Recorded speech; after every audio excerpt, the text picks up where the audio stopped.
कामयाब इंसान खुश हो या ना हो, परंतु खुश रहने वाला इंसान कामयाब ज़रूर होता है।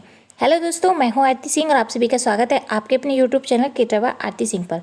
जैसा कि आप सभी को पता है कि आज हमारा टीजीटी पीजीटी सीरीज़ का 61 पार्ट है। इससे पहले हमने 60 पार्ट कंप्लीट करा दिए। अगर आपने वह नहीं देखे हैं तो ज़रूर देख लें, वह भी बहुत ज़्यादा इंपॉर्टेंट है आपके एग्जाम की दृष्टि से। आज का जो टॉपिक है वह हमारा निकोलस रोरिक के संबंधित है और निकोलस रोरिक से संबंधित जितने भी क्वेश्चन बनते हैं हमने उन सभी को इस वीडियो में इंक्लूड किया है। इसलिए वीडियो को लास्ट तक ज़रूर देखें, वीडियो स्किप ना करें क्योंकि वीडियो बहुत ही ज़्यादा हेल्पफुल होने वाली है आपके एग्जाम की दृष्टि से। वीडियो स्टार्ट करने से पहले बता दो, जिन लोगों ने अभी तक चैनल को सब्सक्राइब नहीं किया है वे सब्सक्राइब कर लें ताकि आपको नोटिफिकेशन मिलता रहे और आपसे कोई वीडियो मिस ना हो। वीडियो स्टार्ट करते हैं बिना अपना टाइम वेस्ट किए हुए। अगर फ्रेंड्स हम निकोलस रोरिक के जन्म की बात करें तो इनका जो जन्म हुआ था 9 अक्टूबर सन 1874 ईस्वी में सेंट पीटर्सबर्ग रूस में हुआ था। ये चीज़ याद रखना कि इनका जो जन्म हुआ था कहाँ पर हुआ था, रूस में हुआ था, क्योंकि ये एक विदेशी कलाकार थे। और कहाँ पर हुआ था, रूस के सेंट पीटर्सबर्ग में हुआ था। और कब हुआ था, 9 अक्टूबर सन 1874 में। इंपॉर्टेंट क्वेश्चन है बहुत ज़्यादा, ये वाला क्वेश्चन बहुत बार पूछा जाता है। अगर फ्रेंड्स हम इनकी मृत्यु की बात करें तो इनकी जो मृत्यु हुई थी कब हुई थी और किस देश में हुई थी। जैसा कि आप सभी को पता है कि मैंने अभी कि इनके जो जन्म हुआ था वो रूस में हुआ था, लेकिन मृत्यु जो हुई थी इनकी भारत में हुई थी। भारत के अगर राज्य की बात करें तो हिमाचल प्रदेश में हुई थी। अगर नगर की बात करें तो कुल्लू, यानी कि हिमाचल प्रदेश के एक कुल्लू नगर में हुई थी। अगर समय की बात करें तो 13 दिसंबर सन 1947 में हुई थी। इंपॉर्टेंट क्वेश्चन है, ज़रूर याद रखना। जैसे कि आप सभी को पता है कि जो निकोलस रोरिक थे वह एक रूसी कलाकार थे, लेकिन यहाँ की यानी कि भारत की कला ने इन्हें बहुत ज़्यादा प्रभावित किया था। यानी कि भारत के ये हिमालय पर्वतों से बहुत ज़्यादा प्रभावित थे और इसी वजह से ये भारत में बस गए थे। करीब 40 वर्ष ये भारत में रहे। तो ये चीज़ भी याद रखना, कभी कभी इनके बारे में क्वेश्चन पूछ लिया जाता है कि जो निकोलस रोरिक थे भारत में कितने वर्ष रहते, तो भारत में वे 40 वर्ष रहते। ये भी इंपॉर्टेंट क्वेश्चन है और इनके जन्म और मृत्यु की दोनों के बारे में जरूर याद रखना और नोट डाउन कर लेना। बहुत ही इंपॉर्टेंट क्वेश्चन है कि इनके बारे में ये चीज़ ज़रूर पूछी जाती है। अगर फ्रेंड्स हम इनकी प्रसिद्धि की बात करें तो ये किस कार्य के लिए बहुत ज़्यादा प्रसिद्ध थे, तो ये एक रूसी कलाकार थे। जैसे कि आप सभी को पता है कि ये एक रूस के रहने वाले थे और वहीं पर इन्होंने चित्रकारी सीखी थी। और नेक्स्ट है कि ये वाला क्वेश्चन बहुत बार ऐसे पूछा जाता है कि जो निकोलस रोरिक थे वह चित्रकार के साथ साथ और क्या थे, तो वह एक लेखक थे, दार्शनिक थे, वैज्ञानिक थे और कवि थे। और साथ साथ में एक और क्वेश्चन पूछा जाता है कि जो निकोलस रोरिक थे उन्होंने चित्रकारी के साथ साथ वकालत की जो शिक्षा की थी वो भी कहाँ से की थी, तो वो भी इन्होंने रूस से ही की थी। इंपॉर्टेंट क्वेश्चन है क्योंकि ये भी वाला क्वेश्चन 2-3 तरीके से पूछ लिया जाता है कि चित्रकारी के साथ और क्या क्या थे, तो इनमें से कोई भी एक ऑप्शन दे दिया जाएगा। या फिर ये पूछ लिया जाता है कि वह कौन से विदेशी कलाकार थे जिन्होंने चित्रकारी के साथ साथ वकालत भी की थी, तो वो कौन थे, निकोलस रोरिक। इंपॉर्टेंट क्वेश्चन है तो आप ज़रूर याद रखना। नेक्स्ट हमारा कि अगर हम फ्रेंड्स इनकी राष्ट्रीयता की बात करें तो ये किस राष्ट्र से यानी किस देश से थे, तो ये रूसी। जैसे कि आप सभी को मैं अभी बता चुकी हूँ तो कि ये एक रूसी कलाकार थे और वहीं पर यानी कि सेंट पीटर्सबर्ग में ही इन्होंने शिक्षा प्राप्त की थी। नेक्स्ट है कि अगर फ्रेंड्स हम इनके उपनाम की बात करें तो इन्हें निकोलस रोरिक के साथ साथ ही इन्हें महर्षि के नाम से भी जाना जाता है। महर्षि, तो ये चीज़ भी ज़रूर याद रखना कि इन्हें महर्षि के नाम से भी जाना जाता है। नेक्स्ट है कि अगर फ्रेंड्स इनकी कलागुरी की बात करें तो जैसे कि आप सभी को पता है कि ये एक रूसी कलाकार थे और इन्होंने वहीं पर शिक्षा प्राप्त की थी, तो ऑब्वियसली बात है कि इनके जो कलागुरु होंगे वो भी एक रूसी होंगे। तो वो कौन थे, वो थे आर्किव क्वीन। इंपॉर्टेंट क्वेश्चन है, ज़रूर याद रखना क्या नाम था, आर्किव क्वीन। इंपॉर्टेंट है तो अच्छे से ज़रूर याद रखना, नोट डाउन कर लेना। तो यहाँ पर मैंने जितने भी आपको क्वेश्चन बता रही हूँ बहुत ज़्यादा इंपॉर्टेंट है, बहुत ही ज़्यादा सिलेक्टिव है। तो यहाँ पर जितने भी क्वेश्चन मैंने बताए उन सभी को नोट डाउन कर लेना क्योंकि ये आपके एग्जाम के लिए बहुत ज़्यादा इंपॉर्टेंट है और यहीं से क्वेश्चन बनने वाले हैं। एक भी क्वेश्चन बाहर से नहीं बनेगा। अगर आपके ये जो बेसिक क्वेश्चन है आपके क्लियर हो जाते हैं तो ऑब्वियसली बात है आप इजीली अपना एग्ज़ाम क्रैक कर पाओगे। अगर आपके बेसिक क्लियर नहीं है, जब तक आपके इन बेसिक्स में भी अच्छे नंबर नहीं आते हैं, यानी कि क्विज़ करने में जो जैसे कि मैंने आपको कोई भी एक टॉपिक दिया और उसमें आपकी क्वेश्चन 1-2 गलत जाता है तो कोई बात नहीं, लेकिन आपका जो पूरा जाना चाहिए, यानी कि जितने भी अगर 25 क्वेश्चन है तो 25 के 5 आने चाहिए। अगर 1-2 गलत मिस्टेक से चला जाता है तो कोई नहीं। तो इसलिए अगर आपके बेसिक में भी गलतियाँ जाती हैं तो बहुत ही ज़्यादा सोचने वाली बात है, तो आपको उससे ज़्यादा प्रैक्टिस करनी है ताकि तब तक आपके 25 में से 25 ना आ जाए। ठीक है, तो अपनी तैयारी को इतना स्ट्रॉन्ग बना लो एग्ज़ाम के टाइम तक ताकि आप अपने एग्ज़ाम को इजीली क्रैक कर पाओ। नेक्स्ट देख लेते हैं इनके बारे में। नेक्स्ट इनकी चित्र, यहाँ पर मैं जितने भी चित्र बता रही हूँ बहुत इंपॉर्टेंट है, आप नोट डाउन ज़रूर करना कि इनके चित्र कौन कौन से थे। फर्स्ट है इनका मदर ऑफ द वर्ल्ड, जो कब बना था? सन 1924 में बना था। और किससे संबंधित है? प्रतीकवादी काल से। बहुत इंपॉर्टेंट क्वेश्चन है। इनके जो चित्र थे वो किस बात से संबंधित है? तो प्रतीकवाद से। तो आप इन सभी को नोट डाउन कर लेना कब बनाए गए थे। नेक्स्ट है इनका एक और चित्र है बैटल इन द हिल्स। तो ये कब बना था? 1912 में बना था। और ये भी किससे संबंधित है? प्रतीकवादी काल से। बहुत ज़्यादा इंपॉर्टेंट है। यहाँ पर मैंने जितने भी क्वेश्चन लिए, जितने भी इनके चित्र लिए, वो सभी इंपॉर्टेंट है और कहीं ना कहीं एग्जाम्स में आए हुए हैं। नेक्स्ट है इनका एक और चित्र है वर्निंग ऑफ द डार्कनेस। ये वाला चित्र है जो कब बना था?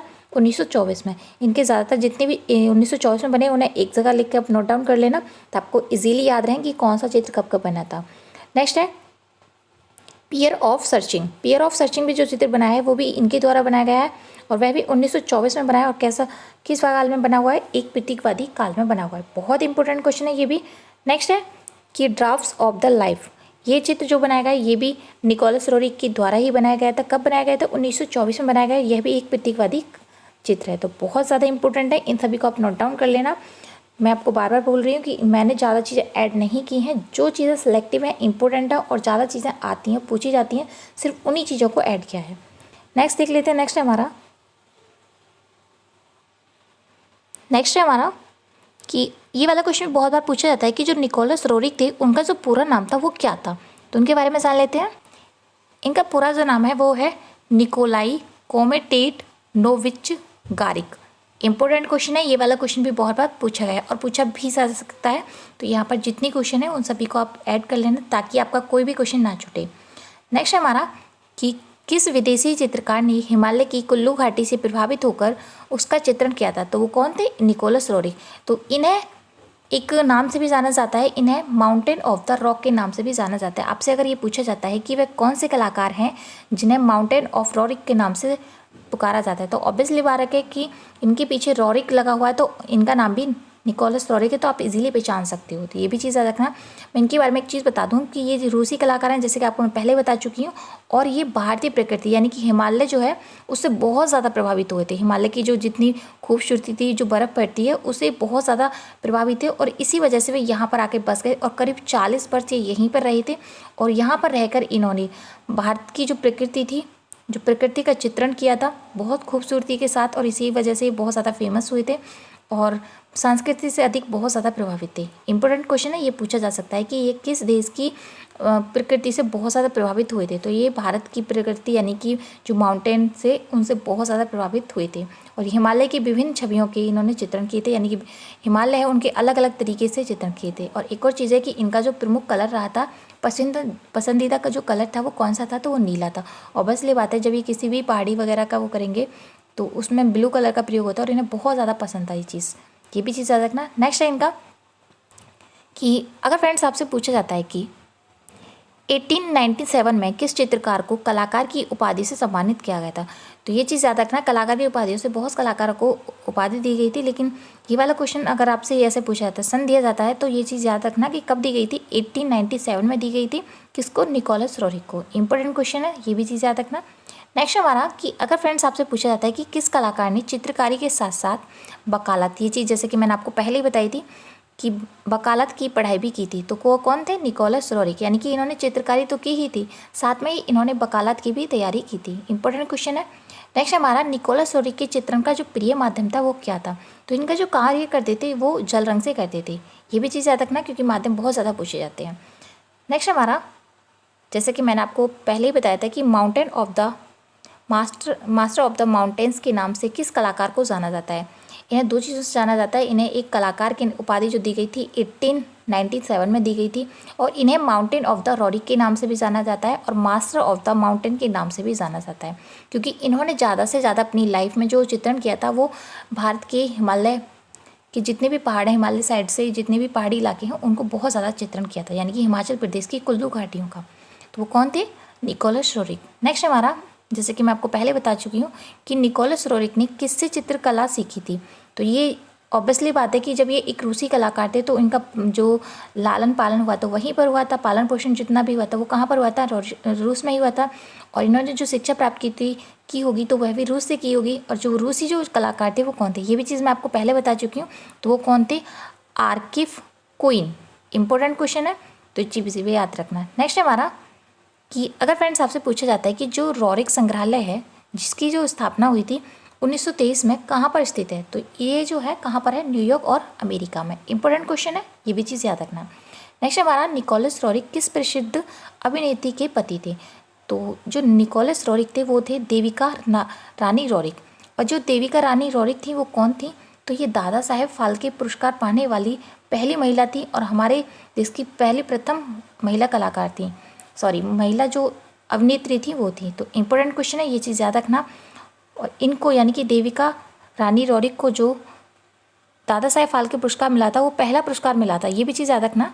आपको एक और चीज़ बताता हूँ कि जो देविका रानी रोरिक थी इनको जो पुरस्कार मिला था तो ये भी पूछा जा सकता है कब मिला था, तो वो 17वीं समारोह में मिला था, यानी कि 17वीं समारोह में मिला था। और यानी कि जो दादा साहेब फाल्के पुरस्कार की जो शुरुआत हुई थी कब हुई थी, 1969 में हुई थी और तभी इनको प्रथम बार देविका रानी रोरिक को पुरस्कार मिला था। ये चीज़ याद रखना कब मिला था। ये भी पूछ लिया जाता है कि जो निकोलस रोरिक की पत्नी थी देविका रोरिक, उनको दादा साहेब फाल्के पुरस्कार जो मिला था वो कब मिला था, तो 1969 में मिला था। और ये भी चीज़ बता दूं मैं आपको कि जो दादा साहेब फाल्के पुरस्कार है वो क्यों दिया जाता है, तो ये भारत सिनेमा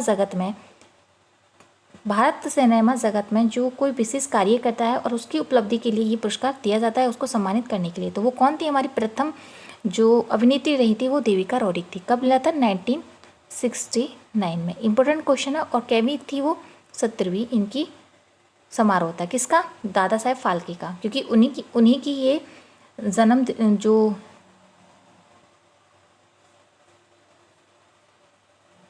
उन्हीं के जन्म शताब्दी समारोह पर इसकी शुरुआत की गई थी। तो ये चीज़ ज़रूर याद रखना। नेक्स्ट है हमारा कि अगर फ्रेंड्स आपसे पूछा जाता है, ये वाला क्वेश्चन कुछ इस तरीके से पूछा जाता है कि जो देविका रानी रोरिक थे उनके जो पति थे वो क्या थे, तो वो एक प्रसिद्ध चित्रकार थे और जिनका नाम था निकोलस रोरिक। इंपॉर्टेंट क्वेश्चन है, जरूर याद रखना। आपके बारे में अगर मैं फिल्म के बारे में बताऊंगी तो जब मैं दादा साहेब फाल्के के बारे में बताऊंगी उसके बारे में आपको डिटेल्स पूरी दूंगी कि कौन सी जो फिल्म थी जो प्रथम पुरस्कार मिला था और हमारी जो बोलती हुई फिल्म थी वो कौन सी थी, तो मैं ये चीज़ ज़रूर याद आपको दिलाऊंगी। तो गंगा अवतरण जो थी वह दादा साहेब फाल्के द्वारा निर्देशित पहली बोलती फिल्म थी। इंपॉर्टेंट क्वेश्चन है, तो आप जरूर याद रखना। मैं तभी बताऊंगी जब दादा साहेब फाल्के को कंप्लीट कराऊंगी। नेक्स्ट हमारा कि भारत की प्रथम अभिनेत्री किसे माना जाता है, तो किसे माना जाता है, देविका रानी रोरिक को माना जाता है जो कि निकोलस रोरिक की वाइफ थी। इंपॉर्टेंट क्वेश्चन है, जरूर याद रखना। नेक्स्ट देख लेते हैं। नेक्स्ट हमारा, अब मैं जितने भी क्वेश्चन के बारे में बताऊंगी वो सभी प्रवेश पेपर में पूछे गए हैं, तो उन चीज़ों को आप जरूर याद रखना। अगर फ्रेंड्स आपसे पूछा जाता है कि किस प्रसिद्ध आधुनिक चित्रकार को रंगों का जादूगर कहा जाता है, तो निकोलस रोरिक को कहा जाता है। इंपॉर्टेंट क्वेश्चन जरूर याद रखना। नेक्स्ट हमारा कि अगर फ्रेंड्स आपसे पूछा जाता है कि जो निकोलस रोरिक के बेटे थे जिनका नाम था स्वेतोस्लाव रोरिक, किस लिए प्रसिद्ध थे, जो स्वेतोस्लाव रोरिक थे वो किसके लिए प्रसिद्ध थे, वह चित्रकारी के लिए प्रसिद्ध थे। इंपॉर्टेंट क्वेश्चन है, जरूर याद रखना। नेक्स्ट हमारा कि निकोलस रोरिक ने किस विश्वविद्यालय से वकालत की डिग्री प्राप्त की थी, तो थीम्स पीटर्सबर्ग विश्वविद्यालय से की थी। ये भी चीज़ जरूर याद रखना क्योंकि ये वाला क्वेश्चन भी बहुत बार पूछा गया है। नेक्स्ट हमारा कि किस चित्रकार की कला में रूसी प्रतीकवाद का प्रभाव परिलक्षित होता है यानी कि दिखाई देता है, तो वो कौन थे, निकोलस रोरिक। ये भी इंपॉर्टेंट क्वेश्चन है। नेक्स्ट देख लेते हैं। नेक्स्ट हमारा कि जो निकोलस रोरिक थे वह कैसे कलाकार थे, तो वे एक प्रतीकवादी दृश्य चित्रकार थे। नेक्स्ट हमारा कि अगर फ्रेंड्स आपसे पूछा जाता है कि जो निकोलस रोरिक थे वे भारत कब आए थे, तो वह 1924 में आए थे और 1924 में आकर हिमालय की जो पर्वत थे उन्होंने इतना ज़्यादा उन्हें प्रभावित किया और वो यहीं आकर रहने लगे और करीब 40 वर्ष ये यहाँ पर रहे थे। ये भी इंपॉर्टेंट क्वेश्चन है। नेक्स्ट देख लेते हैं। नेक्स्ट हमारा, अगर फ्रेंड्स आपसे पूछा जाता है कि जो सोवियत संघ का ऐसा चित्रकार जो भारतीय कला सौंदर्य से प्रभावित होकर भारत में ही बस गए थे वो कौन थे, तो वह निकोलस रोरिक थे। ये भी इंपॉर्टेंट क्वेश्चन है, जरूर याद रखना। नेक्स्ट हमारा कि निकोलस रोरिक का चित्रण के किस पसंदीदा रंग था, यानी कि उनको जो फेवरेट कलर्स था वो कौन था, जैसे कि ये चीज़ मैं आपको पहले बता चुकी हूँ, तो उनको ब्लू कलर बहुत ज़्यादा पसंद था। नेक्स्ट हमारा, अगर फ्रेंड्स आपसे पूछा जाता है कि हिमालय की आत्मा का चित्तेरा यानी कि painter of the soul of the Himalaya राज किस कलाकार को कहा जाता है, तो किस कलाकार को कहा जाता है, निकोलस रोरिक। ये भी इंपॉर्टेंट क्वेश्चन है क्योंकि ये आप इजीली पहचान लोगे क्योंकि बहुत ज़्यादा इजी क्वेश्चन है, इतना ज़्यादा हार्ड नहीं है। अगर अपनी पढ़ाई करोगे तो ज़रूर आपको याद रहेगा। नेक्स्ट देख लेते हैं। नेक्स्ट है हमारा, अगर फ्रेंड्स आपसे पूछा जाता है कि जो निकोलस रोरिक थे भारत के किस हिस्से से प्रभावित थे और किस हिस्से के सबसे ज़्यादा चित्रण किया था, तो वो हिमालय कुल्लू घाटी का हिमाचल प्रदेश, अगर प्रदेश पूछ लिया जाए तो हिमाचल प्रदेश है, अगर घाटी पूछ ली जाती है तो कुल्लू घाटी में कब किया था, सन 1947 में। ये इंपॉर्टेंट क्वेश्चन है, ज़रूर याद रखना। नेक्स्ट हमारा कि अगर फ्रेंड्स आपसे पूछा जाता है कि जो निकोलस रोरिक थे उनकी मृत्यु कब हुई थी, तो इनकी 1947 में। कब, कहाँ पर हुई थी, हिमाचल प्रदेश में। ये चीज़ याद रखना, इंपॉर्टेंट क्वेश्चन है। नेक्स्ट देख लेते हैं। नेक्स्ट है हमारा, अगर फ्रेंड्स आपसे पूछा जाता है कि जो निकोलस रोरिक थे उन्होंने कितने ग्रंथ उपलब्ध हैं, तो उनकी करीब 27, कितने, 27 ग्रंथ उपलब्ध हैं। ये भी इंपॉर्टेंट क्वेश्चन है, जरूर याद रखना। और एक क्वेश्चन आपसे ज़रूर पूछा जाएगा कि जो निकोलस रोरिक थे उन्होंने किस सन में सेंट पीटर्सबर्ग में एक भवन को चित्रित किया था, यानी कि सेंट पीटर में उन्होंने किस भवन को, यानी कि जो भवन था सेंट पीटर्स में भवन जो था उसे कब चित्रित किया था, तो ये भी चीज़ ज़रूर याद रखना, सन 1910 में चित्रित किया था। इंपॉर्टेंट क्वेश्चन रहेगा, ये वाला क्वेश्चन भी बहुत बार पूछा गया है, तो ये चीज़ ज़रूर याद रखना। तो ये कब करा गया था, सन 1910 में। कहाँ पर, सेंट पीटर्सबर्ग में। इंपॉर्टेंट क्वेश्चन है।